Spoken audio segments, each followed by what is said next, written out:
2 years. The exact same bend in the road. The exact same ancient tree. But today, something shifted. The house was silent, the curtains were drawn tight, and something left on the doorstep made even a seasoned rider feel a chill in his chest. Can a single chance encounter save a life you know nothing about? The morning the wave failed to appear was the morning Elias knew something was fundamentally wrong. For 2 years, hundreds of mornings without exception, a quiet ritual had unfolded on that lonely stretch of road, and the old man had never missed a single day. At exactly the same hour, Elias would round the bend, the deep thunder of his engine echoing softly between the rows of chestnut trees that stood like silent guardians along the path. There, beside a massive old oak tree with wide branches and weathered bark, the elderly man would be waiting in front of his faded house. He never made a scene. He simply raised one hand slowly, palm outward, in a deliberate wave that felt almost sacred. It was as if the two of them were acknowledging a bond deeper than the road itself. At first, Elias hadn't thought much of it, assuming it was just a friendly retiree greeting the morning traffic. But as the days turned into months, the man was always there. Whether rain dripped from his cap or frost turned the grass into powdered sugar, the figure remained. Elias once even rode through a light snowfall expecting the roadside to be empty, but the old man was still there, bundled in a thick coat, lifting his hand as the flakes swirled around him. Eventually, Elias began returning the gesture with a 2-finger salute from his handlebars, the silent language of bikers. They never spoke, and the bike never slowed, yet Elias found himself searching for that silhouette every morning. His eyes would instinctively flick toward the old tree, expecting to see the silver-haired man in the brown cap and denim jacket. Though the house looked worn and the porch sagged with age, there was a quiet pride in the way it was kept. What Elias couldn't have known while passing by at speed was the history hidden behind those peeling walls. Inside were photographs of 2 young men and their gleaming motorcycles from decades ago. One of those men was Arthur Westfield, long before time had slowed his steps. 50 years prior, he and his best friend Thomas had dreamed of riding across the country together. But the war took Thomas away, and after the funeral, Arthur sold his bike and locked his memories in boxes. Life had grown far too quiet until the day Elias's motorcycle first roared past. That sound had acted like a time machine, stirring something Arthur thought had died long ago. The rumble reminded him so much of his lost friend that he stepped outside almost instinctively. That small, daily wave became the structure of Arthur's world, a brief acknowledgement between 2 strangers connected by the ghost of an engine and the memory of the open road. And for Elias, though he never said it aloud, the old man by the tree had quietly become the anchor of his morning journey. The quiet routine was shattered on a somber Tuesday in October. When Elias rounded the familiar bend at the usual time and saw the old tree standing solitary, its wide trunk casting a long, lonely shadow where the old man should have been, the void felt deafening. He eased his grip on the throttle, scanning the porch with a lingering hope that the figure would emerge at the last second, but the house remained silent and still. The curtains were pulled tight. The oak tree stood as it always had, but its silent companion was missing. Elias tried to rationalize the absence, thinking that perhaps the man had simply overslept or had an early appointment. Yet, as the rumble of his bike faded and the tree vanished from his mirrors, a sharp knot of anxiety tightened in his chest. For 2 years, through every storm and frost, that wave had been a constant. He didn't know then that this missing gesture would soon force him into a choice that would change everything. On the second morning of the silence, Elias approached the house with growing apprehension. As he neared the property, he saw something that made him slow down significantly. 2 men were stepping off the porch, walking toward a dark vehicle parked nearby. They were scowling, their faces etched with a grim, suspicious intensity that felt out of place in this quiet neighborhood. Elias felt a sudden urge to pull over and check on the old man, as he had never seen a single visitor at the house before. However, he hesitated. He told himself they were likely relatives or neighbors handling some mundane business. What could truly go wrong, he thought, choosing to ride on, though the image of their frowning faces haunted him. By the third morning, the man was still gone. The yard was empty, save for the leaves gathering around the base of the oak. On the fourth morning, Elias noticed a folded newspaper lying untouched on the front step. By the fifth day, there were several, their edges damp and heavy with dew. The knot in his chest turned into a cold stone. Why would someone who hadn't missed a day in 2 years suddenly vanish? That night, Elias found no sleep. He kept picturing the old man's steady, deliberate wave, a gesture that felt more like a lifeline than a greeting. When dawn finally broke, his mind was made up. He reached the bend, saw the empty spot beneath the wide branches of the tree, and for the first time, he didn't keep riding. He rolled past, then circled back, the low growl of his engine echoing through the silent street. Up close, the house looked even more fragile. The white paint was chalky and the wooden steps seemed to sag under the weight of time. Elias killed the engine. The sudden silence was heavy. He walked up the gravel path and knocked firmly on the door. No one answered. He knocked again, the hollow sound ringing through the frame. It was then he saw the stack of forgotten newspapers clearly. His stomach dropped. Moving to a side window where the curtains were slightly parted, he peered into the dim light of the living room. At first, he saw only the shadows of old furniture and the glow of a lamp left burning. Then, his heart skipped. There, sprawled across the rug with one arm stretched out awkwardly, lay the old man. Elias froze for a heartbeat, praying it was just a fall, but instinct took over. He lunged back toward the porch and threw his shoulder against the door, the old wood groaning under the impact. He stepped back and delivered a heavy kick near the handle, the old lock splintering with a sharp, echoing crack. "Sir!" he shouted, rushing into the dim interior. The house was filled with the faint, lingering scent of stale coffee and dust. Arthur lay exactly where Elias had seen him from the window, his face pale and motionless, though his chest rose and fell with a rhythmic, shallow breath. Elias dropped to one knee, pressing his fingers against the old man's neck. For a heartbeat, there was nothing.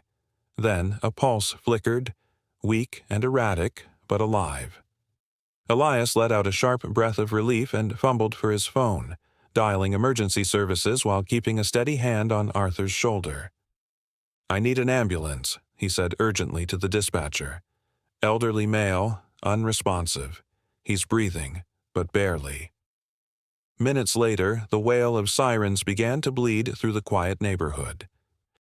Paramedics flooded the small living room with their equipment, and as Elias stepped back to give them space, he realized his hands were shaking. One of the medics, while stabilizing Arthur, looked up and said words that sent a chill through Elias's bones. "You found him just in time. Another hour, and he wouldn't have made it." Elias looked at the empty space on the floor and thought of the silent oak tree outside. He realized that if he had ignored his gut, if he had simply ridden past for a fifth day, the man who had waved to him for 2 years would have died alone in the shadows. As they loaded Arthur onto the stretcher and wheeled him toward the ambulance, Elias followed them out, his mind racing. He still didn't know the man's name or his story, but as the ambulance doors slammed shut, he knew their connection had shifted into something far deeper than a roadside ritual. 2 days later, Arthur Westfield woke up in a sterile hospital room. The afternoon light spilled across his bed, and the steady, rhythmic beep of the monitor marked the passing seconds. His head felt heavy, but his first conscious thought was remarkably simple. I missed the wave. The routine was so deeply embedded in him that even here, the absence of it felt like a broken promise. A nurse approached him with a gentle smile. "Welcome back, Mr. Westfield. You gave us a real scare." Arthur blinked slowly, trying to piece together the blurred memories of the living room and a sudden, crushing dizziness. How did I get here?" he rasped. The nurse nodded toward the door.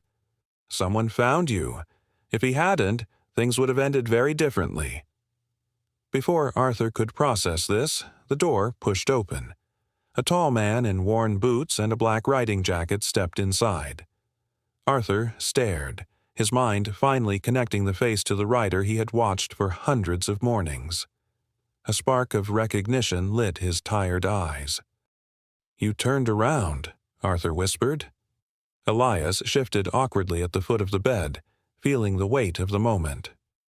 "You weren't at the tree," he replied with a slight shrug, as if that was the only reason he needed. Arthur let out a weak, dry laugh. "I figured someone might notice eventually." Over the next hour, the silence that had spanned years finally broke. Arthur told Elias about the photographs on his walls, about his friend Thomas, and the bikes they once rode before the war took the wind out of their sails. He explained how the thunder of Elias's bike had acted like a time machine, pulling him out of a decades-long hibernation. "That sound," Arthur said, looking at the ceiling. "It reminded me of a promise we never kept. Thomas and I were going to ride across the country. 2 bikes, coast to coast." Elias listened intently as the old man's voice grew softer. "But he never came home. After the funeral, I sold my bike. I haven't touched one since." Arthur turned his head toward Elias, a lifetime of unspoken grief and newfound hope in his eyes. "Then you roared past my window one morning," Arthur continued, his voice trembling slightly. "I suppose I just needed to reach out. I needed to know that world still existed." Elias sat in silence, absorbing the weight of it. What he had once dismissed as a simple neighborly greeting was actually a bridge spanning 50 years of memory. "Well," Elias finally said, his voice gruff, "you chose the right person to flag down." Arthur smiled, but then his expression darkened, a shadow of pain crossing his face. He leaned in closer to Elias. "Those men you saw, they weren't neighbors. They pushed their way in while I was making my coffee. They were cold, Elias. They didn't want money. They wanted the one thing I couldn't bear to lose." He gestured weakly to his thin wrist. "My father's old silver watch. It was the only thing I had left that hadn't been sold or lost. They took it right off the table. When they slammed the door behind them, my heart it couldn't take the shock. The world went dark right after they left." Elias felt a surge of cold fury, but he kept his voice steady. "Don't you worry about them, Arthur. We'll settle that account. Right now, you just focus on getting back to that tree." By the following Sunday, Arthur was cleared to go home, but he was unprepared for what awaited him. As the car Elias was driving turned onto the familiar road at exactly 7:15 a.m., Arthur's breath caught in his throat. The quiet stretch of asphalt was transformed. Lined up along the shoulders of the road were motorcycles, dozens upon dozens of them.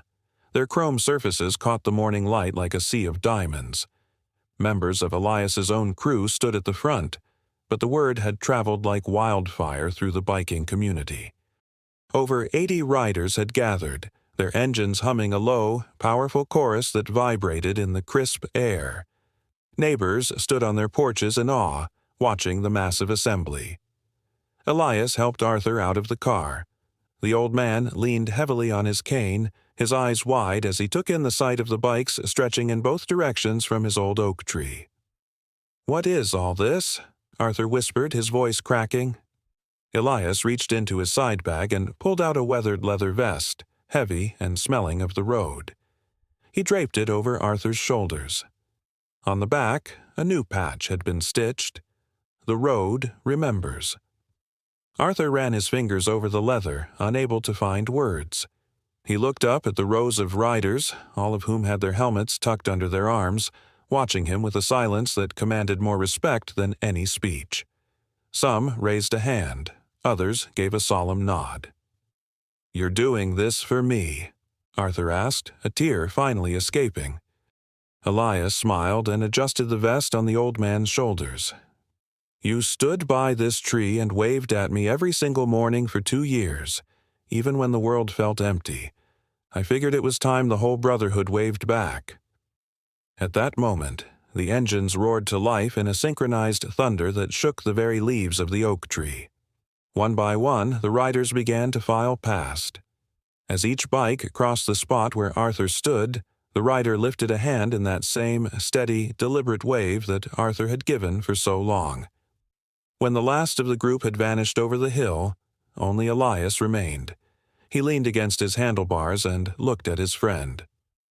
"Tomorrow morning," Elias said with a wink, "I'll be coming around that bend as usual." Arthur straightened his back, the leather vest feeling lighter than he expected. He looked at the wide, ancient tree and then back at the rider. "Then I suppose I'd better be standing right here," he replied. And from that morning on, Arthur Westfield was always there. He was no longer just a lonely man haunted by ghosts. He was a member of a tribe, standing tall under the shade of the old oak, waving to a world that had finally stopped to wave back.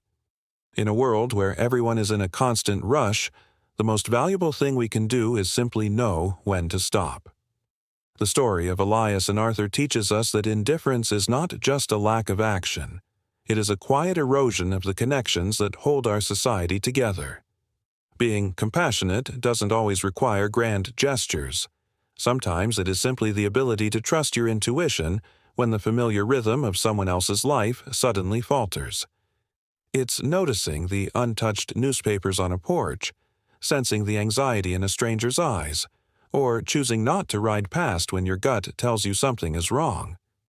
When we show empathy toward someone in their hour of need, we do more than just help. We restore their faith that they aren't facing their darkness alone. Compassion transforms passers-by into companions and strangers into brothers. We must remember, while indifference can be fatal, a single sincere gesture, a hand reached out at the right moment, or even simple mindfulness can bring someone back to life. At the end of the road, what matters isn't how fast we traveled, but who we refuse to leave behind.